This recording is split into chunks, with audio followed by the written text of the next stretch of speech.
सभी सुंदर साथ जी को प्रेम प्रणाम जी। शुरू करते हैं सुंदर साथ जी। बोलिए श्री प्राणनाथ प्यारे की जय।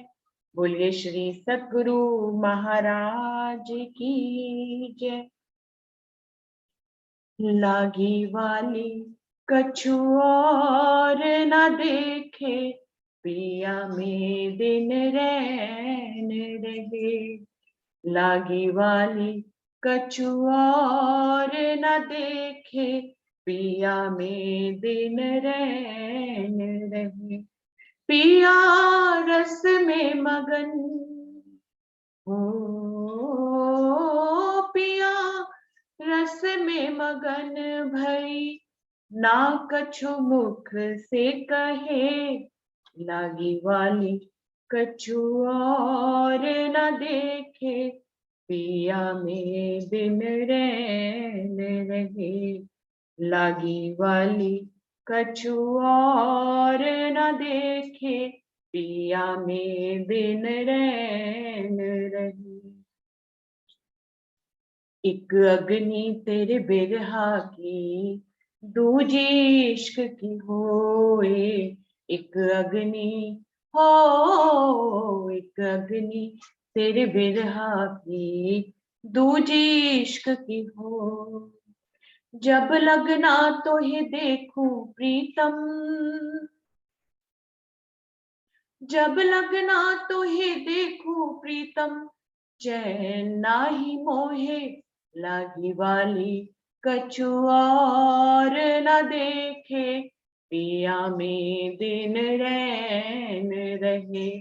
लागी वाली कछु और न देखे, पिया में दिन रैन रहे।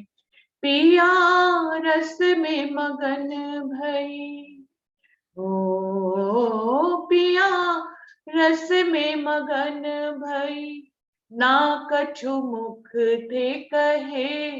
लागी वाली कछु और न देखे, पिया में दिन रैन रहे।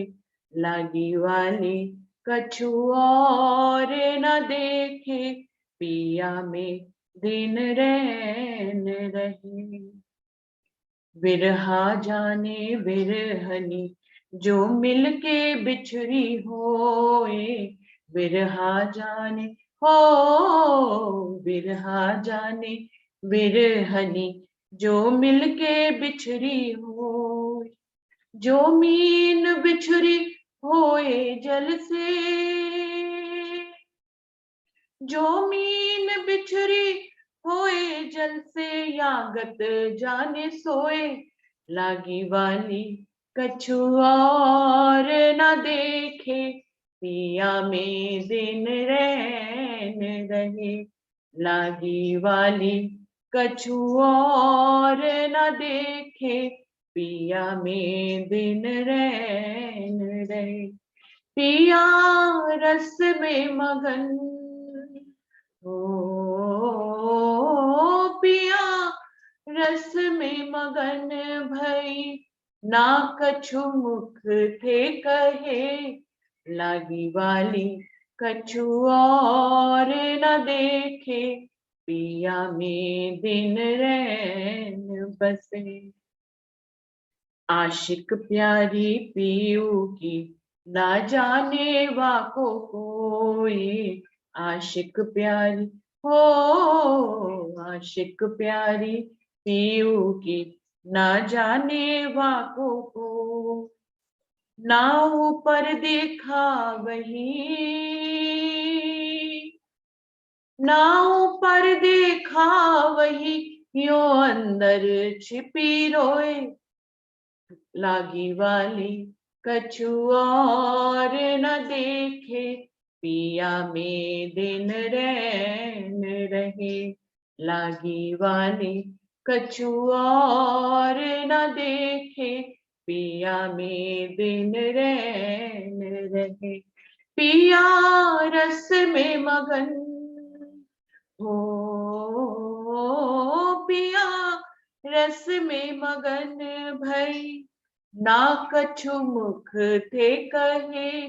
लागी वाली कछु और न देखे, पिया में दिन रैन रहे।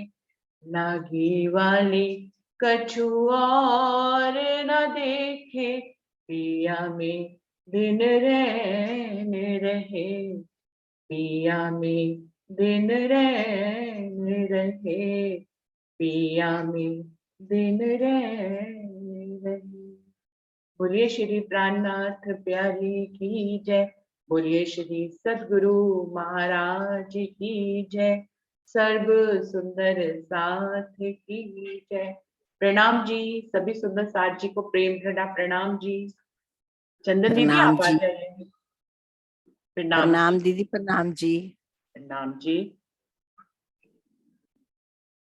चंदन दीदी आ गए?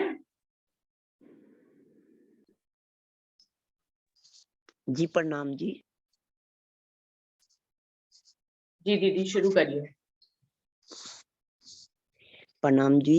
बोलो सतगुरु महाराज की जय।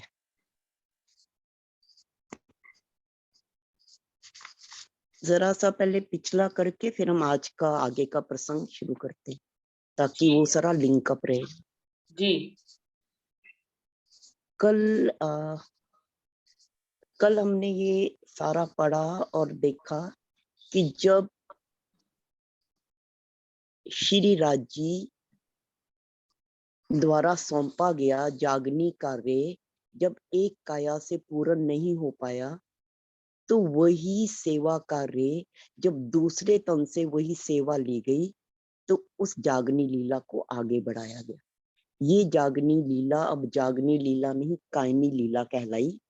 और इस कायनी लीला में जो जो जागा, क्योंकि पहली लीला में जो जागा वो सो भी गया, हुक्म चाहे हुक्म ने सुलाया, लेकिन इस लीला में जो भी जागा वो धनी के हृदय में ही कायम होता गया। वो मतलब धनी समान, धनी स्वयं ही वो धनी ही हो गया।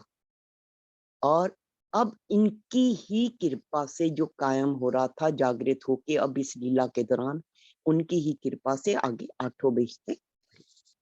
और उसके बाद हमने देखा कि महाराज जी की जो अगला प्रसंग था उसमें जूड़ में जब महाराज जी आके बैठे तो जो ऐसी लीला की शुरुआत जिस हृदय से जहां से होनी थी, जिस वो काया जहां भी बैठी वहां मक्खियों की भांति चारों तरफ से उस स्थान के जो भी धार्मिक प्रवृत्ति वाले या सज्जन पुरुष थे या जो भी इधर चलने की चाहना रखने वाले थे, वो आके इकट्ठे हो जाते। तो वहां दिन रात का महाराज जी के जूड़ में आसन लगाने की देर की 5 गांवों के लोगों का उठना बैठना उस निर्जन स्थान पे जहां शिव पिंडी भी बड़ी जीर्ण अवस्था में थी वहां पे हो गया।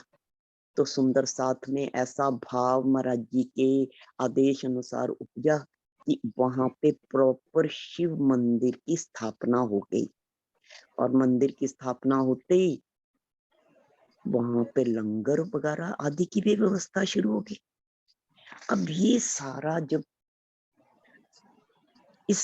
जब चल रहा था, इसके दौरान सत्संग वार्ता भी चलती रहती थी। महाराज जी तो अभ्यासी थे ना सोने के, दिन रात जागते रहते थे। उन्हें तो शुरू से ही आदत थी, ये उनकी रहनी में ही था। लेकिन एक आम पंचभौतिक तन निंद्रा बिना कैसे आगे आगे का उसका गुजारा हो सके, कैसे अगले दिन का वो हो सके। तो महाराज जी ने खुद ये महसूस किया धीरे धीरे कि सुंदर साथ जो था जंगल जाने के बहाने या खड़े खड़े या बैठे बैठे सो ही जाता था। तो महाराज जी ने उन्हें इस स्थिति से उभारने के लिए आंखें मीच के बैठना शुरू कर दिया, इसलिए ताकि ये सोच के कि महाराज जी भी शायद सोने की उसमें है और सुंदर साहब भी थोड़ी देर आराम कर ले, जो भी वहां आता जाता था। यहाँ तक कि हमने कल लेकिन सिर्फ दिखाने की खातिर, ताकि वे सो जाएं जाके लग जाते अपनी धुन में, हम नजारे करते रहते। लोग वहीं सो जाते पड़ पड़, अलग कहीं भी नहीं जाते। एक पुजारी भी रहता था उस मंदिर में पहले से, पर नाराज रहा करता था। वह खुशी नहीं थी अपने से, उसका मान मर्तबा अपने रहने से सब लोप हुआ। उसकी पूछ खत्म सी होगी, जिसका उसको सोच हुआ। उसे एक भी आंख हमारा रहना वहां न भाता था।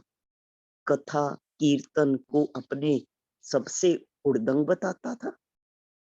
हालांकि अपने कारण मंदिर का सभी प्रबंध हुआ, पर उसके अंतर में लगकर एक ईर्ष्या द्वंद हुआ।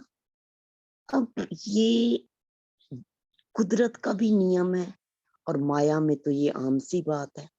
अब महाराज जी का वहां इतनी लोकप्रियता बढ़ गई, लोगों का इतना लगाव हो गया, महाराज जी को इतना लोग भाव करना शुरू कर दिया कि उनके कहते कहते ही मंदिर का जीर्णोद्धार हो गया। एकदम ही मंदिर, एकदम ही वहां सारी व्यवस्था सुचारू रूप से होनी शुरू हो गई। लेकिन इसी शिव पिंडी पे जो पहले एक पुजारी इस शिव पिंडी में उस निर्जन स्थान पे आके वहां का सेवा कार्य करता था, तो लेकिन वो तो महाराज जी से खुश नहीं था। क्यों खुश नहीं था? कि था तो वो भी पुजारी। अब क्योंकि वो पुजारी था, हर पुजारी का क्योंकि उसका एक रुतबा है, तो रुतबे के कारण पुजारी है जी यहाँ का। तो एक जो रुतबा है, उस रुतबे के कारण जो उसका मान सम्मान था। अब जैसे ही महाराज जी ने आके उस स्थान पर आसन लगाया और सत्संग वार्ता की शुरुआत हो गई, तो सब महाराज जी की ओर आकर्षित हो गए। उसका जो ये वर्चस्व था, वहां का मान सम्मान था, अब उसको कोई पूछता ही नहीं था। अब जब उसकी पूछ खत्म हो गई, उसकी तरफ लोगों का ध्यान कम और महाराज जी की तरफ ज्यादा बढ़ गया, वो तो सोच विचार में पड़ गया। क्योंकि वो तो मायावी जीव था, उसको महाराज जी तो अब एक आंख नहीं सुहाते थे। उसे ये अच्छा ही नहीं लगता, वो चाहता था किसी तरह ये यहाँ जूड़ से निकल जाए। और क्योंकि उसके मन में ऐसे भाव थे कि महाराज जी के आने के कारण जो थोड़ा बहुत लोग उसके पास उठते बैठते थे, या उस समय ये मंदिर बनने से पहले थोड़े बहुत आते जाते थे, अब तो 5 गांव के लोग आने शुरू हो गए थे। तो उसको तो एकदम ही वर्चस्व सा खत्म हो गया। तो महाराज जी की जो भी ये सत्संग वार्ता जो कि 24 के 24 घंटे यहाँ चलना शुरू हो गया था, जिसमें 5 गांवों का जमावड़ा आना शुरू हो गया, लोग उठते बैठते, कोई जा रहा है कोई आ रहा है।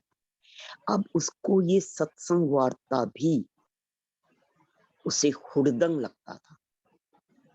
हालांकि जितना भी ये मंदिर का सारा सुचारू व्यवस्था महाराज जी के आने के बाद ही हुई थी, पर उसका तो दुनियावी मायावी हृदय था।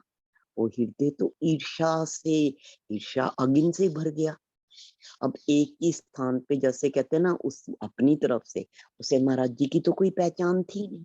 उसके लिए तो जिस स्थान पे वो है, वहां पे जी एक और आ गया, जिसके कारण जी उसको उसकी उसकी सोच उसकी बुद्धि तो इसी तक की थी। अब उसे तो कोई पूछ नहीं रहा। और दूसरे का इतना मान मर्तबा, दूसरे का इतना लगाव, लोगों को दूसरे के प्रति इतना भाव श्रद्धा उमड़ गया। तो भाई वो तो वहां पहले से था। तो उसके मन में जो दुनियावी ये जो छोटे छोटे ईर्ष्या द्वेष जलन अग्नि के भाव होते हैं ना, वो सारे उसके हृदय में प्रकट हो गए। अब वो तो मन रूप था, और इधर महाराज जी तो सतरूप थे।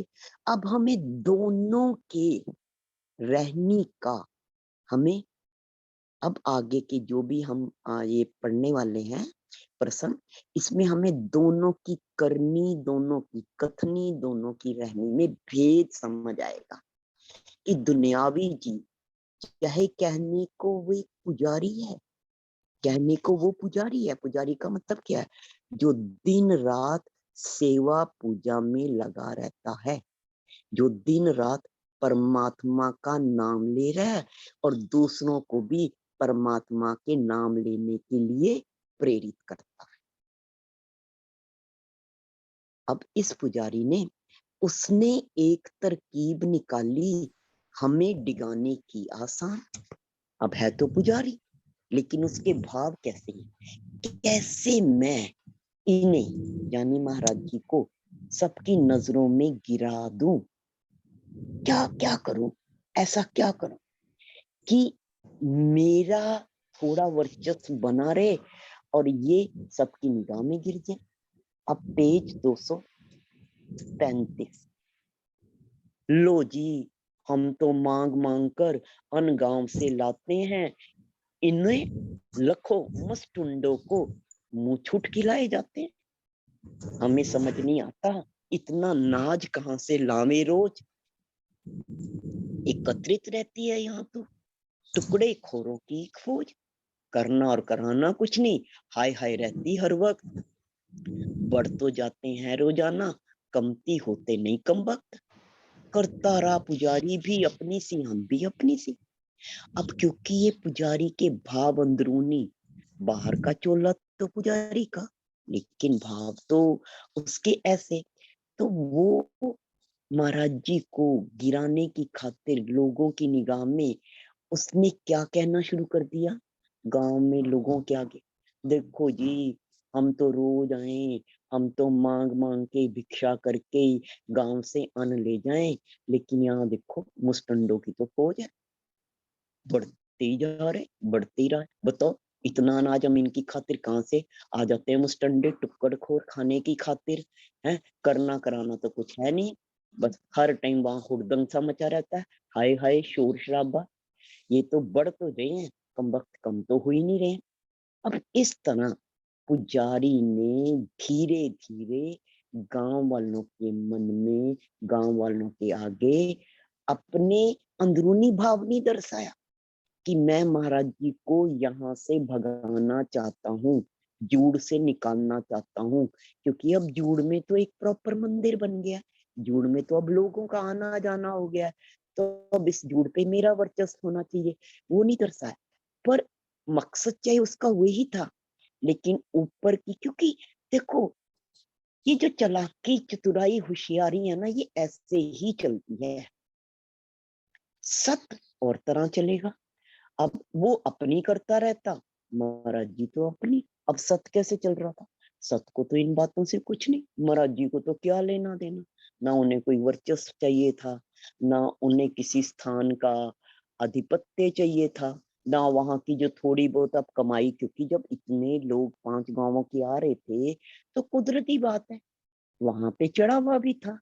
तो ना तो महाराज जी को पे चढ़ावे से, जिन महाराज जी ने गुलमर्ग आश्रम की पूरा का पूरा, जब उनका वसीयतनामा भी उनके नाम हो रहा है, वहां पे कैसे भागे हम, कैसे हमने देखा कैसे भागे हैं? कितने प्रसन्न हुए कि शुक्र है भी हाकिम नहीं मिला उस दिन, वो अफसर नहीं मिला और वसीयत उनके नाम नहीं हुई। उसी दिन शाम को जैसे ही वापस पहुंचे, अगले दिन जिन महाराजियों ने बालाजी के मठ में, जो वहां का जो मठाधिकारी था, उन्होंने कहा जी हमने आज तक कोई वो नहीं किया, शिष्य चेला चांटा, हम आपको अपना शिष्य बनाना। तो कैसे हाथ जोड़ के कह दिया, भाई हम तो आपकी इस शिष्य बन के यहाँ का कार्यभार संभालने के योग्य नहीं है। तो वो महाराज जी जोड़ के इस मंदिर में, जिसका जीर्ण उद्धार भी खुद किया है, करवाया है, तो वहां की जो भी थोड़ी बहुत आमदनी है उस तरफ इनका क्या लगाव होगा? पर पुजारी के लिए तो वही सब कुछ था।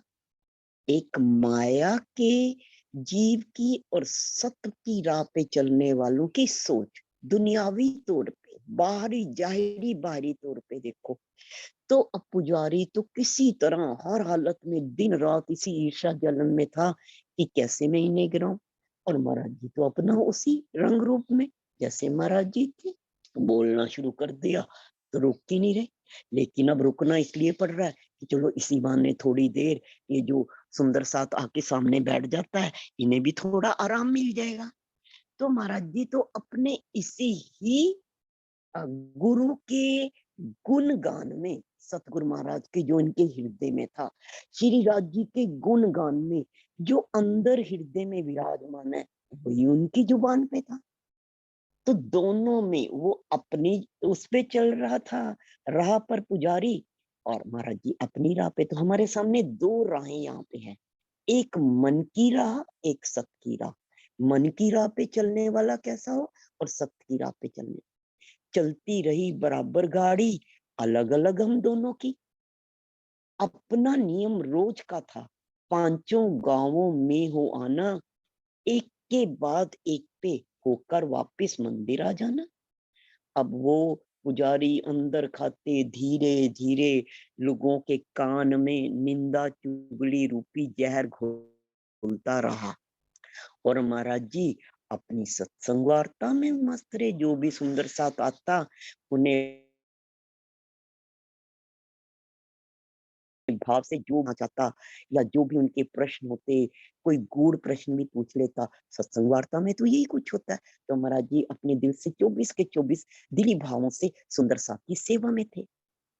अब महाराज जी का यहाँ जूड़ में जब से आसन लगाया था, जब से महाराज जी वापिस आए थे सोनगिरी से, सोनगिरी में दादा गुरु महाराज के मिलन के पश्चात उनके हुक्म के अनुसार अपनी पूरी सोनगिरी की आगे की यात्रा करते हुए वापस जब जूड़ आए थे, तो महाराज जी अपने घर में नहीं गए थे, एक गृहस्थी के तौर पे घर में नहीं रह रहे थे। आते ही उन्होंने जूड़ में ही सीधा आसन लगाया था। तो इस जूड़ में जब आसन लगाने के बाद महाराज जी का एक नियम भी था। वो नियम क्या था कि महाराज जी सुबह जब भी दिन में वो एक बार पांचों गांवों में, जड़ोदा से होके जो आसपास के 5 गांव हैं, इन पांचों गांवों में एक बार जरूर जाते थे और अपने सुंदर साथ से मिलते थे, और इन पांचों गांवों में होकर वापिस इसी जूड़ मंदिर में आ जाते थे। अब महाराज जी के जो खास मानने वाले थे, जो भक्त लोग थे, उनमें से कुछ का नाम बताया हुआ है। बाड़ी एक, भरत सिंह दूजा, मुंशी मामराज 3, बैठक थी इनके घर अपनी, ये तीनों निज भक्त प्रवीण। अब महाराज जी का एक भक्त तो था बाड़ी, जिसके घर में जब ये पांचों गांवों में ये अलग अलग गांव में रहते थे, भरत सिंह तो वही जड़ोदे का ही था। तो बाड़ी के घर, भरत सिंह के घर, मुंशी मामराज सिंह जी के घर, महाराज जी की बैठक, जब ये हर रोज 5 गांवों में फेरा लगाते थे, तो इनके घर में भी थोड़ी थोड़ी देर के लिए बैठक होती थी, थोड़े पल के लिए, कुछ देर के लिए रुकते थे, क्योंकि ये महाराज जी के तीनों खासल खास भक्त थे। थी उन दिनों हमें एक आदत, जो श्री सतगुरु ने बख्शी, चिलम पिया करते गांजे की, पीली जहां किसी ने दी। अब महाराज जी की, ये तो हम जानते हैं कि महाराज जी इसे ज्ञान बल्ली कहते थे। और महाराज जी जब से दादा गुरु महाराज के पास से आए थे, और हमने देखा वो कैसे नेपाल के राजा के नेपाल की भी यात्रा के दौरान उनके पास 2 तोले गांजा था। तो महाराज जी ने एक इनकी एक आदत थी कि जहां भी गांवों में क्या होता है कि जो भी गांवों में घरों में दरवाजे पे ही, जिसे चौपाल से, जैसे बड़े बड़े घर होते हैं, बड़े बड़े दरवाजे होते हैं घर की एंट्रेंस के, तो हमने जैसे ये मुंशी भरत सिंह जी का घर देखा भी हुआ है। तो जैसे ही घर के मुख्य द्वार से तुम अंदर आओ, जैसे हम लोग ड्राइंग रूम कहते हैं, वो ड्राइंग रूम नहीं होता, वो एकदम एंट्रेंस एक बड़ा सा स्थान होता है, जहाँ थोड़ी सी बैठने की व्यवस्था भी होती है, वहीं हुक्का पड़ा होता है। तो जो भी गांव के लोग आते हैं, वो घर के, उसके बाद आंगन होता है, फिर पीछे की ओर घर होता है, जो बेसिक हमारा घर होता है, जहाँ पे औरतें रहती हैं या अपने गृहस्थी कार्य में दिन भर में लगी रहती हैं। तो ये जो बाहर का हिस्सा है, जो जैसे गांव में चौपालें होती हैं, चौपालों में बैठ के लोग आपस में वार्ता करते हैं, तो इसी तरह जो भी पर्सनली अगर आपके घर में कोई आया है, तो वही घर के उसी मुख्य द्वार के भीतर जो चौपालनुमा चौपालनुमा स्थान होता है, वहीं पे वो बैठकर आपस में, जिसे कहते हैं, वहीं पे बैठक लगती थी। तो महाराज जी वहां पर जब भी अपने इन साथी सुंदर साथ को मिलने जाते थे, तो वो लोग नेचुरली वहां कोई भी गांव का आएगा, हुक्का तैयार ही मिलेगा। तो महाराज जी को चिलम पेश की जाती थी। जो लोग चिलम पीते थे वो चिलम पीते थे। तो महाराज जी जो भी चिलम देता, जैसे इस सुंदर साथ में, तो महाराज जी अगर दे देता, पेश करता, तो पी लेते। और ना कुछ लेना देना था, ना कुछ अपना आधार।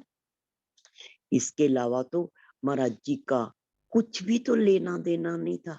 अपना गए, सुंदर साथ ने अगर चिलम पेश कर दी, महाराज जी के आने थे उन्हें, तो महाराज जी हुक्का नहीं चिलम पी लेते थे। और अपनी बैठक में जो भी वार्ता करनी, जो भी हालचाल पूछना, पूछ के अगले गांव की ओर चले गए। ये महाराज जी की एक रूटीन थी, एक आदत थी। इसके अलावा महाराज जी को कुछ भी और लेना देना नहीं था। बैठक अपनी 5 गांव की थी केवल, बस 2 ही 4, बारू, भगत, शेरपुर का ही बहुत अधिक बोला करता था। और ये 2-4 घरों में जो महाराज जी की बैठक थी इन 5 गांवों में, तो महाराज जी जब अपने सुबह के इसमें फेरे में जाते थे, 5 गांवों का चक्कर लगा के आते थे, तो इनके घर में थोड़ी देर बैठक के रूप में 2-4 मिनट, जितनी भी देर उस समय जो भी वार्तालाप होगी उसके हिसाब से कुछ समय देके, ये एक रूटीन थी। तो शेरपुर गांव का एक लड़का उस समय, जिसका नाम था बारू। अब बारू वही भगत, बारू भगत उसी को कहा गया है जो बाद में पुजारी जुगल दास जी के नाम से विख्यात हुआ। तो वो उस समय, वो लड़का बहुत ज्यादा बोला करता था। बहु बोला तो था ही, लेकिन बेढंगा भी कुछ कुछ था। जब आते बोले बोले ही जाता, मुंह में जो आती आया करती। मेरे इम्तिहान भी लेना चाहा करता कभी कभी। अब जो बारू भगत था तो महाराज जी के पास उठने बैठने वाला उस समय, लेकिन कुछ बड़ बोला था। कई लोग होते हैं कि बिन सोचे विचारे जो भी मुंह में आया बोलते रहे बोलते रहे। बहुत अधिक बोला करता था, बेढंगा बोला करता था, जो भी मुंह में आया वही कह दिया।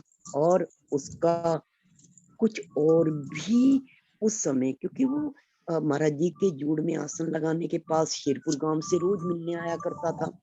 तो मेरे इम्तिहान भी लेना चाहा करता कभी कभी। कभी कभी तो वाद विवादों में घंटा उलझा रहता। अनायास एक दिन आकर के, हाँ जी, प्रणाम जी। दीदी आप बोलो, किसी का माइक खुल गया था, मैंने बंद कर दिया, आप आगे बढ़ो। अच्छा जी, मैंने सोचा शायद कुछ कहा है आपने। नहीं, कुछ कोई कोई कभी माइक खुल जाता है गलती से, तो मैं बंद कर देती हूँ। कोई बात नहीं, कोई बात नहीं। तो जो बारू भगत था, ये महाराज जी के पास जूड़ में जब आता, तो महाराज जी के इम्तिहान भी लेना चाहता। देखो, हर कोई जो भी किसी को मानेगा, मानने से पहले वो उसकी अपनी बुद्धि के अनुसार पूरी परीक्षा भी लेना चाहे, तो वो घंटों वाद विवाद करता, महाराज जी को उलझाए रखता वाद विवादों में। तो बारू भगत का ऐसी पर्सनालिटी वाला, ऐसा व्यक्तित्व वाला लड़का, जो कि जो भी मुंह में आ रहा है बोल रहा है, बेढब भी बोल रहा है, बेमतलब बिना उसके। कई लोगों की आदत होती है वाद विवाद करने की, वो सत्संग सुनते नहीं है। सत्संग में कोई उल्टा सीधा, जैसे हमने पीछे भी देखा कलकत्ता में, कि कैसे वो सिद्ध बाबा आके महाराज जी के चबूतरे पे, वो सत्संग सुनने नहीं आए थे, वाद विवाद करने आए थे। तो सबका अपना अपना एक रुझान, एक सोच, एक ढंग होता है, या अंदर से एक स्वार्थ होता है, जिसके कारण वो वाद विवाद करते हैं। पर बारू भी बेमतलब का वाद विवाद करता था। तो अब एक दिन आके क्या कह रहा है, अनायास एक दिन आकर बारू सिंह हमसे बोला, महाराज जी कल तुमको घर ले जाने की इच्छा है, खाना वही आपका होगा, ले राम का न्योता है। उसकी माँ के मरने का ब्रह्म भोज तेरहवीं पर उसे जिमाने की खातिर ले जाना था हमको घर घर, अपने घर। अब कहने के हिसाब से तो बाहर से कह रहा, महाराज जी कल आपका ना भोजन हमारे ही घर होएगा, आपने कल वहां पे ही जीमना है। लेकिन ये आपको ना न्योता है, लेकिन अंदर खाते बात क्या थी, उसकी माता का स्वर्गवास हो गया था। तो माता के स्वर्गवास होने के कारण जो गांवों में एक चलन सा है, तेरहवीं में सबको, जो तेरहवीं के समय में सबको मरने के उपरांत जो भी ये कर्म कांड के हिसाब से उसे तो ब्रह्म भोज कहा गया, दिया जाता है। तो था उस ब्रह्म भोज का न्योता। लेकिन वो कह रहा था, महाराज जी कल आप हमारे घर चलना, आप भोजन वहीं दीमोगे। तो महाराज जी ने कहा, भाई अगला पेज 236। हम बोले, बारू से भैया न्योता तेरा सिर माथे। कहा आपने, हाँ जी दीदी,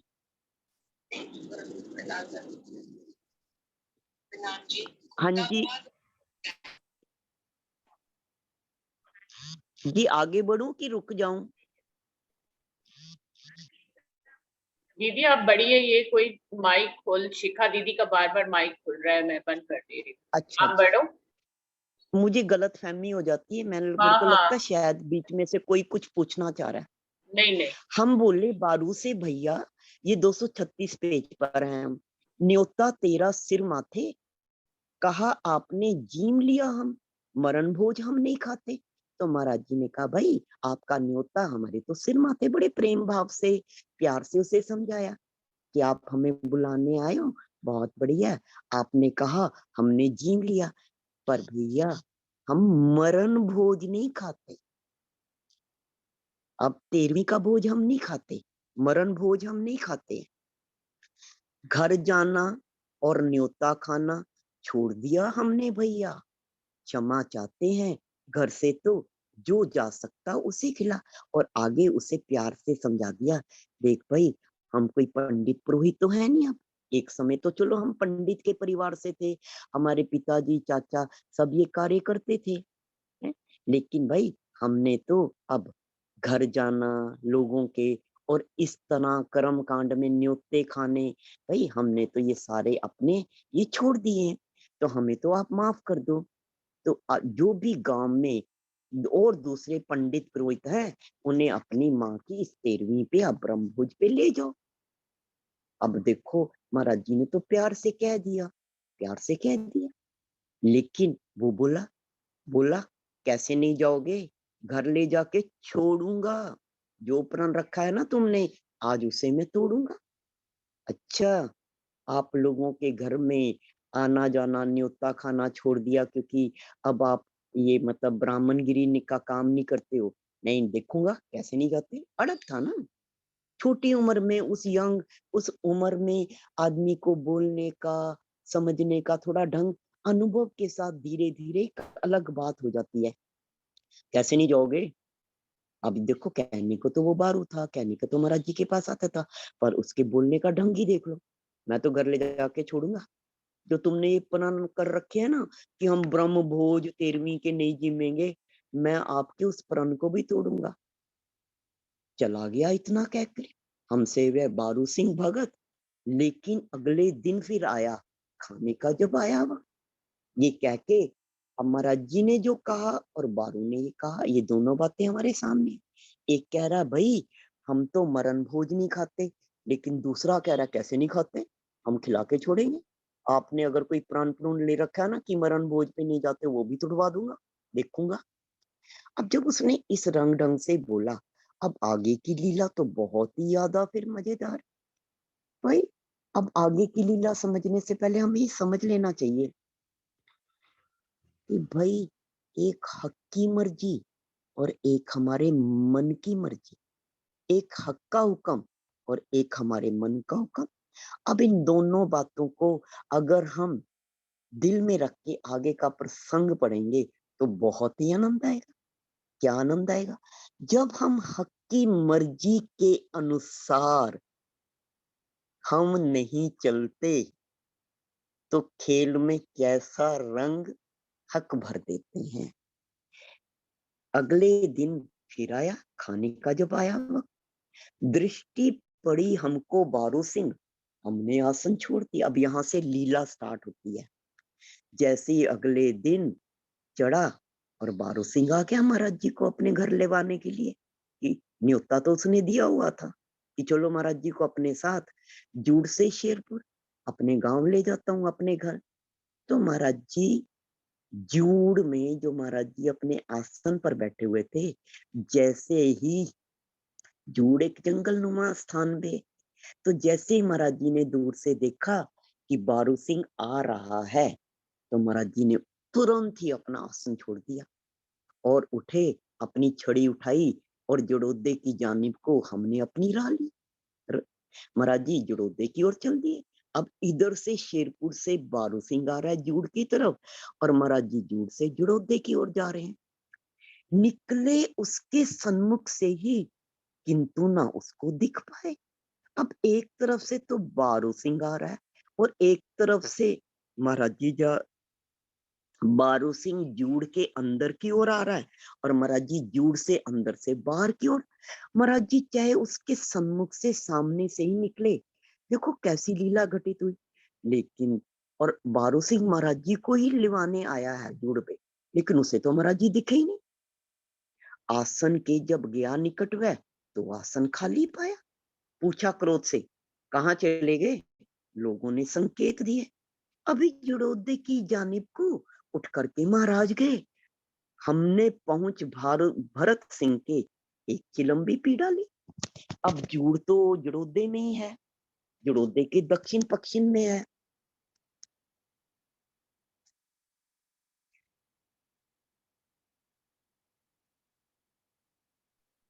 दीदी आवाज आना हेलो, आपकी बंद हो गई। हाँ जी, अब आ रही है। वो मेरे से माइक शायद ये बंद हो गया था। हाँ जी। तो जूड़ तो शेरपुर के दक्षिण पश्चिम में है जड़ोदे के।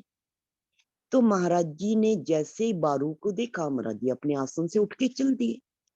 अब बारू जूड़ पे पहुंचा और देखा आसन खाली। आसन खाली, उसे तो क्रोध आ गया, कहाँ गए महाराज जी? जो आसपास जो भी था उससे पूछा, तो उन्होंने कहा अभी आपके सामने, अभी तो गए हैं, उठ के अभी तो गए हैं। तो इतनी देर में महाराज जी जूड़ से जड़ोदा पहुंच के अपने साथी भरत सिंह, ये वही भरत सिंह है जिसने महाराज जी की बेटी की शादी के समय, जब महाराज जी पहले वापस जब घर आए थे और महाराज जी की सुता बड़ी हो रही थी और सारे गांव में वही चर्चा थी कि लड़की जवान हो रही, इसका क्या होगा। और कोई भी सगा संबंधी पैसे की खातिर उस लड़की का ब्याह नहीं करना चाह रहा था, चाहे उसकी मंगनी हुई हुई थी, है कि कौन इसमें हाथ डाले, बिल्ली के गले में घंटी कौन बांधे। और तब याद है वही भरत सिंह जो महाराज जी के पास आके रोया करता था कि महाराज जी ये सारा कैसा होगा, ब्याह तो सिर पे है, दिन तो डिसाइड हुआ हुआ है।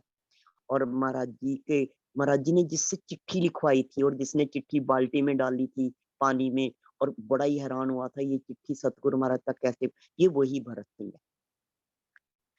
तो महाराज जी इतनी देर में उसी भरत सिंह के घर जा एक चिलम भी पी ले।